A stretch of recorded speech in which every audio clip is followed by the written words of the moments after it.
ይህ አሁን ላይ ኦልሞስት በሁላችንም ኩሽና ውስጥ ሊገኝ የሚችል አንድ ትንሽዬ አትክልት በቤተ ሙከራ ውስጥ በተደረገ ጥናት ላይ የጡት ካንሰር እድገትን ሙሉ በሙሉ መግታት ችሏል። ከዚህ በተጨማሪ ደግሞ የአእምሮ እጢ፣ የሳምባ ካንሰር፣ የቆሽት ካንሰር፣ የጨጓራ ካንሰር እና የፕሮስቴት ካንሰር እድገትንም መግታት ችሏል። በዚህ ቪዲዮ ላይ በማስረጃ አስደግፌ የማሳያችሁ ነገር በህይወታችሁ ካያችኋቸው ነገሮች ሁሉ በጣም ወሳኝ ሊሆን ይችላል። ምክንያቱም አብዛኞቻችሁ የምትመገቧቸው አትክልቶች የተሳሳቱ ናቸው።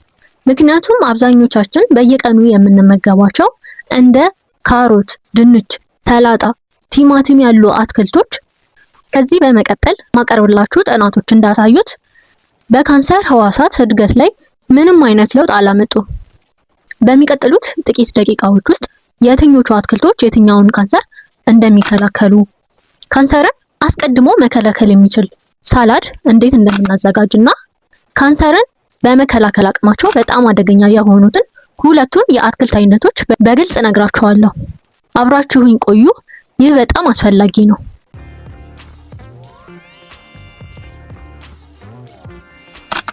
የአሜሪካ የካንሰር መከላከያ ተቋም ካወጣው አንድ ሪፖርት እንጀምር። ይህ ሪፖርት አብዛኞቹ ስለ አመጋገብ የሚሰጡ ምክሮች የሚዘነጉትን አንድ ነገር ይዟል። ይህ ሪፖርት እንዲህ ይለናል።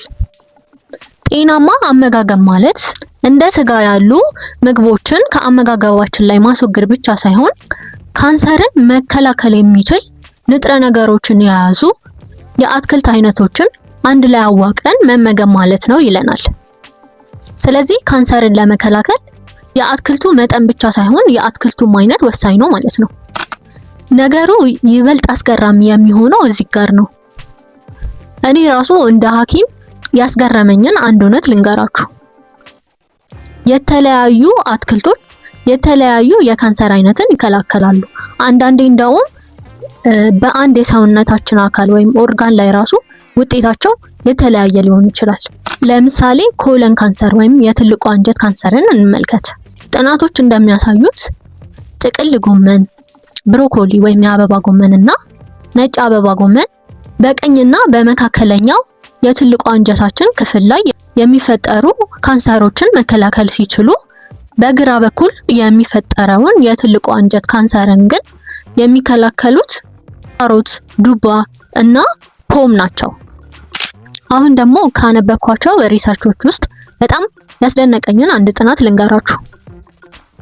ይህ ጥናት ፉድ ኬሚስትሪ የሚባለው መጽሔት ላይ የታተመ ሲሆን በዚህ ጥናት ላይ ተመራማሪዎቹ 34 ሰዎች አዘውትረው የሚጠቀሟቸውን አትክልቶች ወስደው ከ8 በሰዎች ላይ ከተለመዱ ካንሰሮች ጋር አጋጠሟቸው።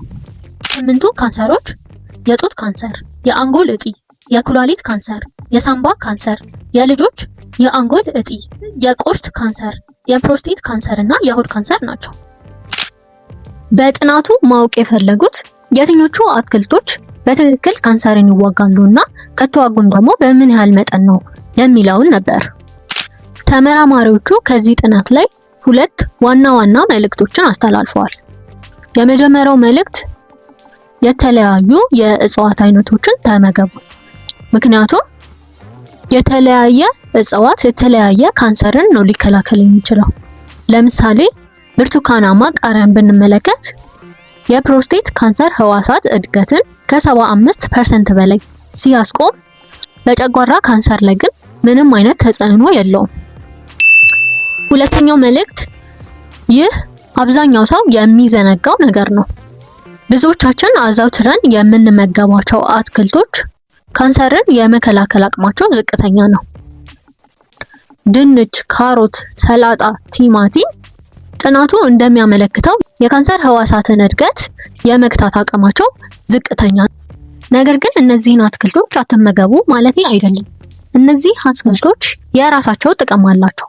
በሰውነታችን ውስጥ ኢንፍላሜሽንን ለመቀነስ፣ እንደ ጤናማ የሆነ የፋይበር ምንጭነት እንዲሁም በአጠቃላይ የሰውነታችንን ጤንነት ለመጠበቅ ይጠቅሙናል። ነገር ግን ካንሰርን አስቀድሞ ከመከላከል አንጻር እነዚህ አትክልቶች ያላቸው ተጽዕኖ ዝቅተኛ ነው። ለዚህ ነው ከነዚህ ኮመንሊ ከምንጠቀማቸው አትክልቶች በተጨማሪ ሌሎችንም አትክልቶች አዘውትረን መመገብ ያለብን። እሺ አሁን ደግሞ ወደ ተግባር እንግባ። ካንሰርን አስቀድሞ መከላከል የሚችል ሳላድ እንዴት ማዘጋጀት እንደምንችል እንመለከታለን። ይህንን ሳላድ ለማዘጋጀት የሳላዱ ፋውንዴሽን ወይ መሰረት የሚሆኑ 5 አትክልቶችን እንዲሁም ደግሞ ለሳላዱ ቶፒንግ ወይም ከላይ የምንጨምራቸውን 5 ነገሮች እንመለከታለን። በመጀመሪያ የሳላዳችሁ መሰረት ወይም ፋውንዴሽን እንዲሆን ከ5 የአረንጓዴ ቅጠላ ቅጠሎች አንድ መምረጥ ትችላላችሁ። ቪዲዮውን ፖዝ አድርጉትና በምስሉ ላይ ከምታዩቸው 5ቱ አትክልቶች መካከል የቱን ትመርጣላችሁ? መልሳችሁን ኮሜንት አድርጉ። ስፒናች ካላችሁ ትክክለኛውን ምርጫ መርጣችኋል።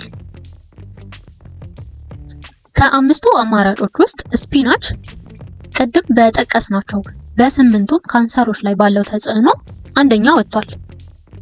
ስፒናች 8ቱንም አሸንፏል። አሁን ደግሞ ለቶፒንግ የምትጠቀሟቸውን እንምረጥ።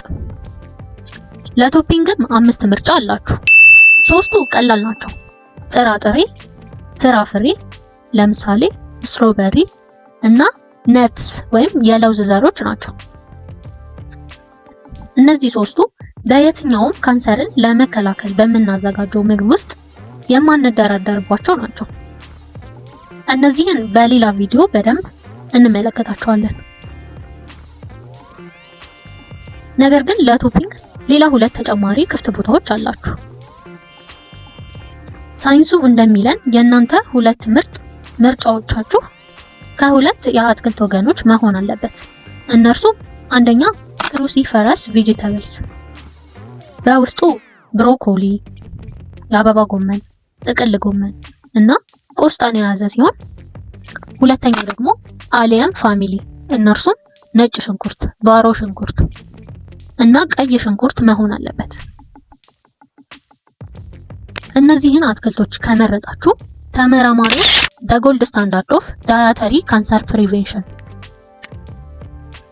በአመጋገብ ካንሰርን በመከላከል ሂደት ውስጥ ወርቃማ ደረጃ ነው ብለው የሚጠሩትን ምግብ ታገኛላችሁ።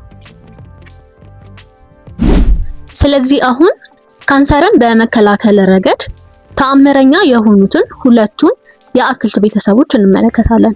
እነርሱም አንደኛው የክሩሲፈረስ ቬጂታብልስ ቤተሰብ የሆኑትንና ሁለተኛ ደግሞ የአሊያም ፋሚሊ የሆኑትን አትክልቶች በጥልቀት እንመለከታለን። ክሩሲፈረስ ቬጂታብልስ በዓለም ላይ በስፋት የተጠኑ ካንሰርን መከላከያ ምግቦች ናቸው። ለምን? ምክንያቱም በውስጣቸው ሰልፎራፊን የተባለ ውህድ ስላላቸው ነው። እነዚህ አትክልቶች ሲታኘኩ ወይም ደግሞ ሲከተፉ ይህ ሰልፎራፊን ብለን የምንጠራውን ውህድ የሚያነቃቃው ኢንዛይም ከነዚህ አትክልቶች ይለቀቃል። ሰልፎራፊን ደግሞ የካንሰር ህዋሳትን እድገት እንደሚገታና አፖፕቶሲስ ወይም ደግሞ የካንሰር ህዋሳትን ሞት እንደሚያነቃቃ በጥናት ተረጋግጧል። እነዚህን አትክልቶችን ስታዘጋጁ ግን መከተል ያለባችሁን አንድ ምክር ልንገራችሁ። እነዚህን አትክልቶች በጥሬው ተመገቡ፣ አሊያም ደግሞ አብሰላችሁ መመገብ የምትፈልጉ ከሆነ ከማብሰላችሁ በፊት ከትፋችሁ ለ40 ደቂቃ ማስቀመጥ ይኖርባችኋል። ምክንያቱም የካንሰርን የሚዋጋው ሰልፎራፊን ብለን የምንጠራው ውህድ ለመነቃቃት ይህን ያህል ጊዜ ስለሚያስፈልገው ነው። ሁለተኛው ወገን አሊያም ቬጂታብልስ ነጭ ሽንኩርት፣ ባሮ ሽንኩርት እና ቀይ ሽንኩርትን የያዘ ሲሆን ነጭ ሽንኩርት በጥናቱ ላይ ከተካተቱት 8ቱ ካንሰሮች መካከል የ7ቱን እድገት በመግታት አንደኛ ደረጃን ይዟል። በኩላሊት ካንሰር ላይ ደግሞ የሁለተኛነት ደረጃን ይዞ ነበረ። ነጭ ሽንኩርት ይህን ያህል ኃይል እንዳለው ብዙ ሰዎች ሲሰሙ የሚጠይቁትን አንድ ጥያቄ ልንገራችሁ። ነጭ ሽንኩርት ይህን ያህል ኃይል ካለው ለጤናማ ሴሎቻችንስ መርዛማ ሊሆን አይችልም? ልክ ካንሰርን ለማከም እንደምንጠቀምባቸው እንደ ኬሞቴራፒ ያሉ መድኃኒቶች በጤናማ ህዋሳት ላይ እንደሚያስከትሉት የጎንዮሽ ጉዳት ነጭ ሽንኩርትስ ተመሳሳይ ጉዳትን በጤናማ ሴሎቻችን ላይ ሊያደርስ አይችልም? ተመራማሪዎቹ ይህንንም አጥንተዋል። የነጭ ሽንኩርትን ተጽዕኖ በካንሰርና በጤናማ ሴሎች ላይ አነጻጽረዋል። ውጤቱ የካንሰር ህዋሳትን እድገት በ80% ያቆመው የነጭ ሽንኩርት መጠን በጤናማ ሴሎች ላይ ግን ምንም አይነት ጉዳት አላደረሰም። አትክልቶች ሴሌክቲቭ ናቸው፣ መርጠው ነው የሚያጠቁት። የካንሰር ህዋሳትን ያጠፋሉ፣ ጤናማ ሴሎችን ግን አይነኩም። እሺ አሁን ከእናንተ ጋር ሙሉ በሙሉ ግልጽ መሆን እፈልጋለሁ፣ ምክንያቱም እውነተኛ ሐኪም መሆን ማለት ይህ ስለሆነ። ዛሬ የተመለከትናቸው ጥናቶች በሙሉ ኢንቪትሮ ስተዲ ናቸው። ኢንቪትሮ ስተዲ ማለት እነዚህ ጥናቶች የተካሄዱት በህያው የሰው አካል ላይ ሳይሆን ከሰዎች ከተወሰዱ የካንሰር ሴሎች ላይ በላብራቶሪ ውስጥ ነው እነዚህ ጥናቶች የተካሄዱት። ስለዚህ ከነዚህ ጥናቶች ውስጥ የተገኘውን ውጤት በዳይጀስቲቭ ካንሰር ወይም የምግብ መፈጨት ስርዓት ውስጥ የሚፈጠሩ ካንሰሮች ለምሳሌ የጉሮሮ ካንሰር፣ የጨጓራ ካንሰር እንዲሁም የአንጀት ካንሰር ላይ ከዚህ ጥናት ውስጥ የተገኙ ውጤቶችን ሙሉ በሙሉ አፕላይ ማድረግ እንችላለን። ምክንያቱም እነዚህን አትክልቶች ስንመገብ የምናገኛቸው ካንሰርን የሚከላከሉት ውህዶች እነዚህን አትክልቶች በምንመገብበት ጊዜ አሁን ከጠቀስናቸው የሰውነታችን የዳይጀስቲቭ ትራክት አካላቶች ጋር ቀጥታ ንክኪ ስለሚኖራቸው ውጤቱም ተመሳሳይ ሊሆን ይችላል ማለት ነው። ነገር ግን ከአትክልቶቹ የምናገኛቸው እነዚህን ካንሰርን መከላከል የሚችሉት ውህዶች ውስጥ ጠልቀው ከሚገኙ አካላቶች ላይ አክት ለማድረግ የተለያዩ ባሪየሮችን ማለፍ አለባቸው። ማለትም እነዚህ ምግቦች ስንመገብ መጀመሪያ በምግብ መፈጨት ስርዓታችን ውስጥ አልፈው ወደ ስራችን ላይ መድረስ አለባቸው። ከዛ ደግሞ በደማችን አማካኝነት አልፈው እነዚህ የውስጥ አካላቶቻችን ላይ መድረስ ይኖርባቸዋል ማለት ነው። ከዛ ደግሞ አንዳንድ ውስጣዊ አካላቶቻችን ደግሞ የተለየ ራሳቸውን የሚጠብቁባቸው ሲስተሞች አላቸው።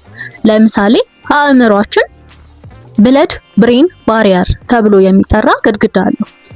ይህ ግድግዳ ልክ ስሙ እንደሚገልጸው በደማችንና በአእምሯችን መካከል ደማችንና አእምሯችን መካከል የሚገኝ ግድግዳ ነው። ስለዚህ እነዚህ ንጥረ ነገሮች አእምሯችን ውስጥ የሚፈጠር ካንሰር ላይ አክት ለማድረግ ይህንን ባሪየር ራሱ ማለፍ ይኖርባቸዋል ማለት ነው። ይለፉ አይለፉ በደንብ ዲቴይል የሆነ ኤክስፐሪመንት እና ጥናቶች መሰራት ይኖርባቸዋል ማለት ነው። ነገር ግን እኔ በበኩሌ እነዚህ ጥናቶች ያገኘነው ውጤት አመጋገባችንን ግን ለመቀየር በቂ ነው ብዬ አምናለሁ። ነገር ግን ኦልሬዲ ካንሰር አለባቸው ተብሎ ለተነገራቸው ሰዎች ግን ከካንሰር ሐኪማቸው ጋር ያላቸውን ቀጠሮ እንዲሁም ትሪትመንት ኦልሬዲ ህክምናውን ከጀመሩ ደግሞ ያንን ህክምና ለማቆም ወይም ደግሞ ጤነኛ የሆኑ ሰዎች ራሳቸውን አስቀድሞ ለመጠበቅ የሚያደርጓቸው የቅድመ ካንሰር ምርመራዎችን ግን እነዚህ ጥናቶች በፍጹም አይተኩም። እስካሁን የዘረዘርናቸውን እንደ ነጭ ሽንኩርት፣ ብሮኮሊ ያሉ አትክልቶችን ተመገቡ። እንዲሁም የካንሰር ምርመራችሁን አታቋርጡ። ሁል ጊዜ ሁለቱንም ማስኬድ ይቻላል።